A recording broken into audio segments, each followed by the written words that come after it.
देखिए, हम लोगों के जीवन में अगर कोई कुछ भी होता है, यानी अगर हम लोग रोड पे चल रहे हैं, अगर एक छोटा सा एक्सीडेंट या खरोंच भी लगती है, उसके पीछे भी कोई ना कोई कारण होता है। जैसे कहते हैं भाग्य तो होता ही है, लेकिन भाग्य बना कैसे? भाग्य का निर्माण कर्मों से ही तो होता है। ये घर बना हुआ है तो इसका निर्माण ईंटों से ही तो हुआ है। बिना ईंटों के क्या मकान का ढांचा खड़ा होता? तो भाग्य भी उसी श्रृंखला का नाम है कि भाग में जो लिखा था वही तो होगा। तो अगर भाग में जो लिखा था उसी को हम मान लें तो जिंदगी भर हमें कोई दुख मिल रहा है, बीमारी मिल रही, तो भाग्य में लिखा था। तो अज्ञानी आदमी कहता भाग में लिखा था। लेकिन भाग्य बना कैसे? जिस प्रकार एक मकान ईंटों से बनता है, उस प्रकार छोटे अच्छे बुरे सब कर्म मिला के, कंकड़ी, छोटी ईंट, बड़ी ईंट सब मिला के तब एक मकान, एक भवन खड़ा होता है। उसमें भी अगर टुकड़े ना हो तो मकान नहीं बन सकता, क्योंकि उसे अद्धे को तोड़ के छोटी छोटी छर्रियाँ बना के कहीं वो डाला जाता है, कहीं सीधी ईंट डाली जाती है। वरना सीधा आप सोचो ईंट डालें और वो अच्छा बन जाए, तो ये संभव नहीं। वैसे ही हम जो भी काम करते हैं, हम कभी कभी ये सोचते हैं कि हमने अपने गुजरे हुए समय में ये काम गलत किया और ये काम अच्छा किया, तो मन में ये लगता है कि हमने तो बड़ा पाप कर दिया। लेकिन ये छोटी ईंट और बड़ी ईंट का क्या मतलब है? इसका मतलब यही है, जो छोटी ईंटें हैं वो खराब नहीं है, बिना उसके भी मकान कमजोर हो जाता। ऐसे ही कर्म अच्छे हों या बुरे, उनको जब हम अपने मन में पश्चाताप करते हैं कि इतने दिन पहले हमने ये काम बहुत गलत कर दिया था, इसलिए हमको शरीर में ये बीमारी हो गई, तो जब आपके दिमाग में ये आ जाएगा कि ये, तो फिर अपराध बोध लगेगा कि हमने गलत काम किया, और वही मन में बार बार चलेगा। या मान लीजिए अभी 10 मिनट पहले या रात में या किसी बात पे हम गुस्सा हो गए, कोई घटना घट गई, तो घटना तो घट गई ना। रात में सोए थे, सपना देख लिया, सपना गुजर गया, तो क्या सपने को लेके बैठेंगे? ऐसे ही अब आप अपने जीवन में कोई भी काम कर रही हैं, तो गुस्सा आ गया, क्रोध आ गया, कोई गलती हो गई, तो इंसान है, गलती तो होगी, लेकिन उसको सुबह सोच के बार बार उसके बारे में ख्याल करके क्या करेंगे? हमारा मन और ज्यादा कष्ट में आ जाएगा। तो इसलिए जो कर्म हुआ उससे कोई बुराई नहीं, लेकिन वो जैसे हम कोई कंपनी है, माल बनाती है, तो पहले कबाड़ ही तो उठाती है, कबाड़ से माल बना लेती है। बिल्कुल ऐसे ही अपने जीवन में जिसको हम बुरा कर्म कहते हैं वो कबाड़ है। तो अभी तक हम उस कबाड़ के लिए, बिना कबाड़ के तो अच्छा मटेरियल बन नहीं सकता, लेना तो यहीं से पड़ेगा। ऐसे ही हमारे जो कर्म है, अच्छे हो या बुरे, दोनों कबाड़ हैं।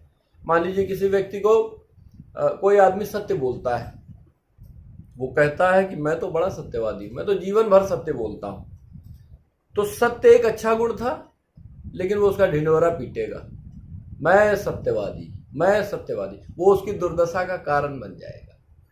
मान लीजिए भजन करते हैं, भक्ति करते हैं, तो जिसके अंदर भक्ति भाव है, तो सबसे पहला गुण होगा कि उसके अंदर दूसरों के प्रति ईर्ष्या, राग, द्वेष निकल जाना चाहिए ना। भक्ति मतलब भोगों से मुक्ति। जो भोग है कि हमें ये मिल जाए, हमें वो मिल जाए, उसके पास ये है तो क्यों है, तो हमारे अंदर ईर्ष्या आई तो भक्ति कहाँ हुई? लेकिन उसमें कहा जा रहा भक्ति यानी भोगों से मुक्ति, यानी हम कोई भी कर्म कर रहे हैं तो वो हम अपने लिए नहीं कर रहे हैं, निस्वार्थ भाव से कर रहे हैं, लोगों का कल्याण उसमें है। इसे कहा भोगों से। लेकिन व्यक्ति कह रहा है हम तो शंकर जी को मानते हैं, पार्वती को मानते हैं, और उनके चक्कर में लड़े जा रहे हैं, या अपनी ही बात मनवाने के चक्कर में लग गए। इसका मतलब एक हुआ, चाहे अच्छा पुण्य का कर्म हो या पाप का कर्म हो, दोनों आपको बांध लेते हैं। मान लीजिए दरवाजे पे कोई भिखारी आया, जिस समय हम लोग को ये नहीं पता होता है कि हम जो अच्छे कर्म कर रहे हैं उसमें भी हम गलती, दान जो दे रहे हैं उसके अंदर कोई ना कोई आपने कामना रख ली। मान लीजिए अब आपने सोचा हम अगर इसको 2 रुपया देंगे तो 4 हमको मिलेगा, या आपने सोचा कि हमने इसको अन्न दे दिया तो हमारा परिवार भी अन्न खाएगा। लेकिन दान होता किस लिए है?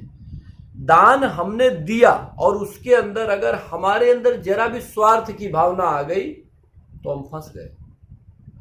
इसको ठीक से समझिएगा जो मैं बता रहा हूं। मान लीजिए कोई व्यक्ति है, उसको पुत्र या कोई लड़की या लड़का है, उसकी शादी नहीं हुई, उसको पुत्र नहीं हुआ, अब वो कामना किए जा रहा है कि मुझे पुत्र चाहिए, पुत्र चाहिए, पुत्र चाहिए, भगवान से बहुत अरदास किया। तो आपको भी तो पति, पुत्र, बच्चे मिले हैं ना, लेकिन आज वो दुख का कारण बन गए कि नहीं? चाहे जैसे बने, आज वो पति या पुत्र, या क्योंकि जो आज है वो कल नहीं रहेगा, ये पक्की बात है। तो ईश्वर ने या परमात्मा कह ले, उसने आपको कहा कि भाई पुत्र की आवश्यकता नहीं, लेकिन आपने जबरदस्ती उनसे मांगना शुरू कर दिया।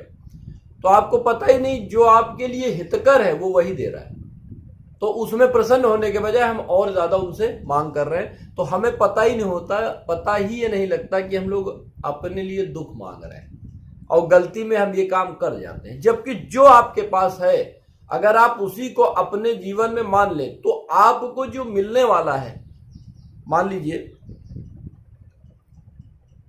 आप, एक बच्चा नई नई नौकरी करता है, तो सबसे पहले नए शहर में जाता है, तो रहने के लिए अपनी व्यवस्था करता है, कहीं हमको घर रहने को मिल जाए।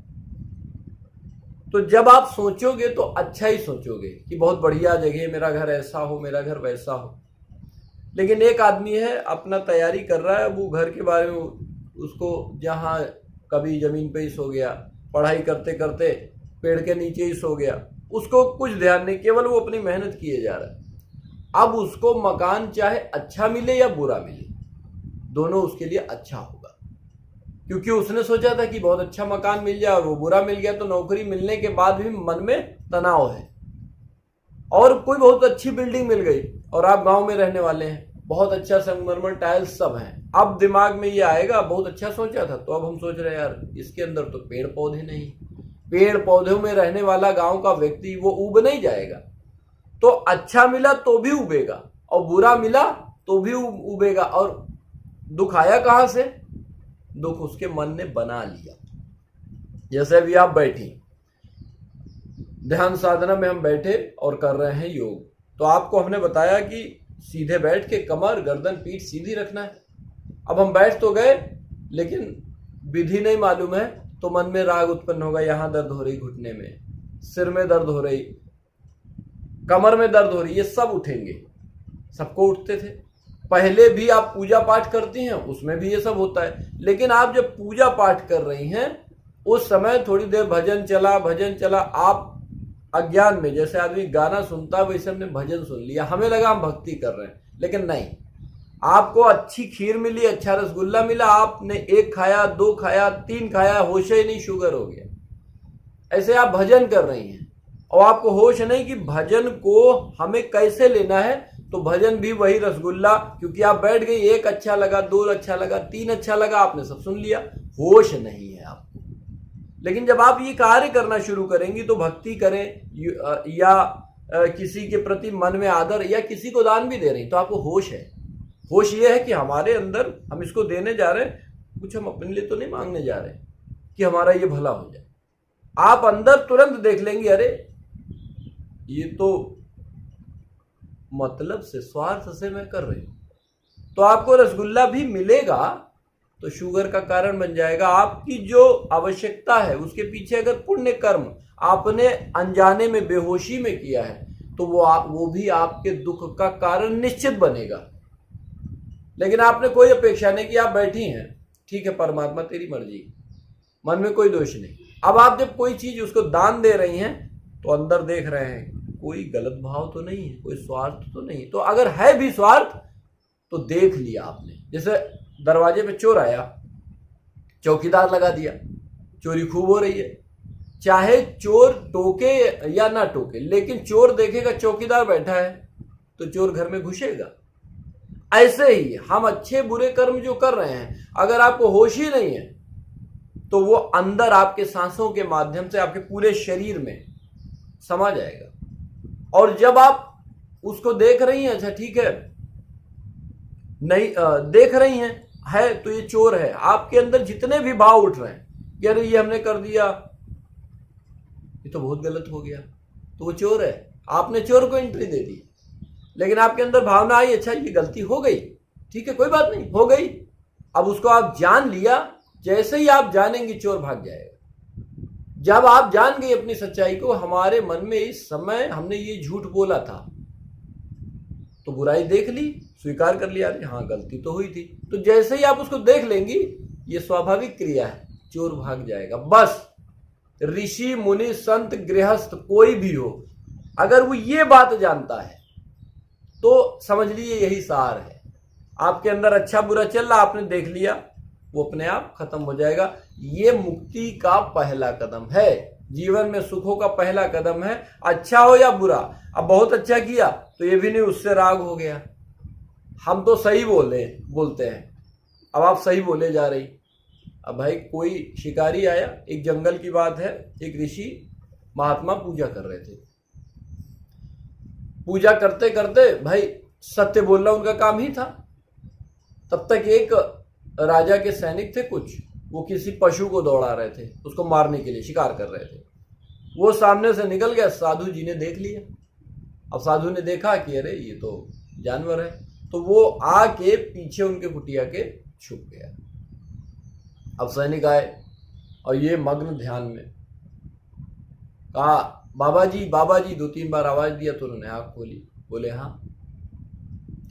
बोला क्या इधर से अभी कोई जानवर गया है? तो वो बोले कुछ नहीं, वो देखते रहे।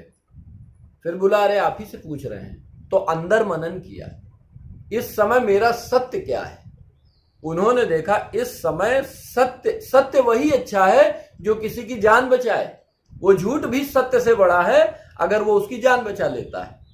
तो उन्होंने कहा, बस देखा और सिर हिला दिया। अब आप कहेंगे उन्होंने तो झूठ बोला। बेहोश आदमी यही करता है, किसी ने कोई कुछ पूछा और आपने कोई ऐसी बात अपने परिवार के बारे में, अपने बेटे या बहू के बारे में आपने उठा के, या बहू ने अपनी सास के बारे में अपने ही घर में बता दिया। देखिए बहुत साधारण सी चीज है, जैसे एक बहू है, वो अपने ही घर में अपनी भौजाई या माँ के सामने भी अगर आपने कह दिया, तो आज नहीं कल वो आपको लग रहा है ना कि आपने अपनी माँ से अपने घर की बुराई कर दी, लेकिन वो कल आपके लिए दुर्दशा का कारण बन जाएगा। क्योंकि समय गुजरेगा तो कहीं ना कहीं आपको एक झटका मिलेगा। इतनी अच्छी होती तो वहां पे ऐसा काहे होता, झटका लगा ना अंदर, और ये होता ही है। अपनी माँ भी एक बार आपको उल्टा बोलेगी कि वाह तो बहुत ऐसा निपटा लेते हो अपने घर में। इसीलिए कहा गया कि रहीमन निज मन की व्यथा, मन ही राखो गोए, सुने ढले हैं लोग सब, बांट न ले है कोई। यानी आपकी माँ है, पिता है, वो भी आपके अंदर का दुख बांट नहीं सकते हैं, तो आप अपने अंदर, लेकिन अब वो दुख जब तक, अभी तक आपको तरीका ही नहीं पता था हमारे अंदर है, तो इनसे कह रहे हैं, उनसे कह रहे हैं, तो हमारे अंदर तनाव है, टेंशन, आग हमारे ऊपर है, हम इन पे फेंक रहे हैं, उन पे फेंक रहे हैं। तो बेचारों की क्या गलती, उनको खुद ही नहीं पता है। समय आने पे वो आपको उल्टा मार देंगे। लेकिन अब आपको पता चल गया हमारे अंदर पीड़ा है, उसको बुझाए कैसे, उसको नष्ट कैसे करें। आप आधे घंटे बैठी, आपको धीरे धीरे, किसी कहने की जरूरत नहीं पड़ेगी जितना, क्योंकि कोई चीज अगर पेट में डाल देंगे, खाना रात को खाएंगे, तो सुबह लैट्रिन तो जाना पड़ेगा, शौच तो जाना पड़ेगा। ऐसे ही आपके विचार हैं, आप अच्छे हो या बुरे, आपने रात में सोचा और रात में सोचते तो सो गई, तो आपको क्या लगता है जब खाना भी ना पचाए, मतलब पेट में रहता नहीं, तो क्या विचार कभी आपके दिमाग से निकलेगा? अगर आपको तरीका नहीं पता है, वो तो पूरे जीवन न जाने कितने जन्मों के विचार है, वो तो हमारे अंदर पड़े हुए हैं। अब हमको लग रहा है कि अरे भाग्य में लिखा था, ये दुख आ गया।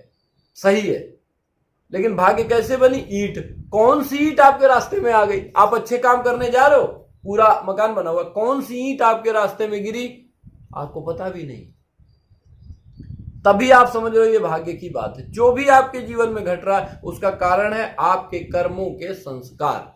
पानी ऊपर से गिरेगा तो धरती पे गिरेगा ही, और जो है नमी आएगी। ऐसे ही अच्छे बुरे आपके कर्म हैं, आप कर्म कर रही हैं, तो उसका फल एक दिन आना ही आना है। आपको पता नहीं लग रहा है, आग जलेगी तो धुआं तो होगा ही। तो आप कर्म कर रहे हैं तो वो कर्मों का संस्कार रूपी जो धुआं है वो पीछे पीछे लगा रहेगा। तो इस बात को जीवन में जान लीजिए, आप समझ लीजिए खूब ठीक से कि हम अच्छे बुरे कोई भी कर्म करें, अगर हमको होश नहीं है तो वो हमारी दुर्दशा का कारण ही बन जाएगा। अब आप ये कार्य करेंगी जब, तो चाहे अच्छा हो चाहे बुरा कर्म हो, अब आप दोनों ही बेकार हैं। फ्रिज कितनी भी सुंदर हो, टीवी कितनी भी सुंदर हो, आप घर में 10-50 साल रख दो, उसको चलाओ ही ना तो कबाड़ी तो हो जाएगा। लेकिन आपको पता है टीवी का क्या प्रयोग करना है, फ्रिज का क्या प्रयोग करना है, तो जब तक चला आपने बढ़िया प्रयोग किया, फिर उसको कबाड़ में दे दिया, उसने नई टीवी उससे बना दी, नया फ्रिज अपना बना लिया, नया मटेरियल बन गया। नए को हम प्रयोग कर रहे हैं, अब हमें पता चल गया। तो नया जो हमने कर्म किया या जो विचार उठा वो नया कर्म हुआ, उसका प्रयोग क्या करना है देख लिया, खत्म। बुरा कर्म हुआ, पश्चाताप नहीं, अरे बहुत गलत हो गया, अब रात भर सोचे जा रहे हैं, ऐसी घटना घट गई, फिर आपने दिमाग में डाला, गलत बीज डाले, वो भी सामने आएगा। अब हमने देख लिया ना गलती हो गई, पति पत्नी भाई बहन किसी से गलती हो जा रही, हमने देख लिया ना, बेटे को डांट दिया, बिना मतलब मार दिया, कोई भी हिंसा घट गई, भाई कभी कभी गुस्सा आ जाता है, बाद में अच्छा हाँ गलत किया हमने। आप जैसे ही जानेंगे आप पाएंगे 2 दिन 4 दिन परिवर्तन होने लगेगी। गलती 8 बार हो रही है, 10 बार हो रही है, तो वो 2 बार हो जाएगी, मतलब 1 या 2 बार कम हो जाएगी। तो ऐसे धीरे धीरे करके आपकी समस्याएं कम होती जाएंगी और आपको कोई तनाव भी नहीं होगा। तो ये करना है। अब आपको क्या करना है, जैसे जो नए लोग हैं, हमने अभी बताया कि आंख बंद किया, कमर गर्दन पीठ सीधी कर ली और सांस को देखते जाना है। तो अभी तक आपने केवल सांस को देखा। आपको कितना दिन हो गया अभ्यास करते हुए? लगभग 4-5 महीने से आप कर रही हैं। और कितनी देर करीब बैठती हैं? आधा घंटा, ज़्यादा भी हो जाता है। तो आप चूंकि 3 महीने कर चुकी हैं तो नहीं किए हैं, कोई बात नहीं भाई, आप करेंगी कब? अभी आपने कहा कि भैया इसके बाहर जाएंगे, ये दरवाजा है, तो आप हमें रास्ता, लेकिन यहाँ पे पर्दा डाल दीजिए, दीवार कर दीजिए, हमें पता लगेगा। अब इधर तो नहीं जाएंगे ना। तो हमने आपको जो तरीका बताया, आपने 15 दिन 2 महीना 4 महीना अभ्यास किया, अब वो पूरा हो गया, अब उसमें मन नहीं लगेगा। अब आपको दूसरा कदम चलने के लिए मिलेगा, तब आपको होगा अच्छा आप ये करें, क्योंकि एक चीज हमेशा बोर कर देगी आपको। अगर कोई ऐसी चीज है जो आपको बोर ना करे, वो परमात्मा है, वो केवल परमात्मा है। जब वो घटता है तो जीवन में कोई कमी नहीं रह जाती, और तब तक हमारा मन बदलता रहता है। ऐसे ही जो हम साधना कर रहे हैं ये बदलती रहेगी। अभी हमने कहा आपको केवल आती और जाती हुई सांस पे अपने मन को लगाना है, पहली सीढ़ी हो गई। अब उसको करते करते मन क्या है, थोड़ा सा सही हुआ। अभी मन बिखरा हुआ था, सांस पे लग गया तो चारों तरफ से मन कहाँ गया, यहाँ गया। तो अभ्यास हो रहा है ना। अब क्या करना है, इस मन को थोड़ा और छोटा करना है। उसमें क्या करना है, ये देखना है कि हम बैठे हैं तो नाक दाहिनी नाक से आ रही है या बाईं से आ रही है। थोड़ा और छोटा काम हो गया। तो जब आप इसको करेंगे, और भी चीजें हैं जो आपको समझ में आएंगी कि सांस के माध्यम से हमारे शरीर से, जिसको आप हवा कहती हैं, भूत कहती हैं, पिशाच कहती हैं, घर के अंदर ग्रह नक्षत्र, ये चंद्र एक हमारी, ये सूर्य नाड़ी और ये चंद्र नाड़ी, बाईं ठंडी होती है और दाहिनी गर्म होती है, यही ग्रह नक्षत्र है, यहीं से बनते हैं। हमारे शरीर में कहा गया है ना कि सब कुछ हमारे शरीर में है। तो जब आप देखेंगे चंद्र नाड़ी ये है, बाईं है, और दाहिनी हमारी सूर्य नाड़ी है, ये गर्म है और ये ठंडा है। तो जब आपको दिमाग में उलझन होती है या पूरे शरीर में कोई टेंशन होती है, तो ध्यान रखिएगा आपकी जो सूर्य नाड़ी है वो बहुत तेजी से आपके अंदर गर्मी पैदा कर रही है और आप उसको देख नहीं पा रही हैं, तो वो शरीर में आपको परेशान करती जाएगी। लेकिन अब आप जब इस क्रिया को देखेंगे तो देखेंगे नाक से गरम गरम हवा निकल रही, गरम गरम हवा निकलती जा रही है। तब आपको बात समझ में आएगी ये हवा नहीं है, ये हमारे बुरे अच्छे कर्मों के संस्कार हैं। क्योंकि मन और सूक्ष्म हुआ, सुई जितनी पतली होती जाएगी, जितना जो है चाकू को आप धार मारते जाएंगे वो उतना ही तो तेज प्रहार करेगी। तो हमारा मन थोड़ा सा और पतला हुआ, पहले इतना बिखरा था, हमने इतना समेटा, अब उसको हमने और समेट लिया तो थोड़ा और कम हो गया। ऑटोमेटिक आपका मन थोड़ा और शांति में आ जाएगा। तो अब आपको करना क्या है, ये दोनों साथ में लेके चलना है। हम बताते जाएंगे और आप उस क्रिया को अपनाते जाएंगे। ठीक है।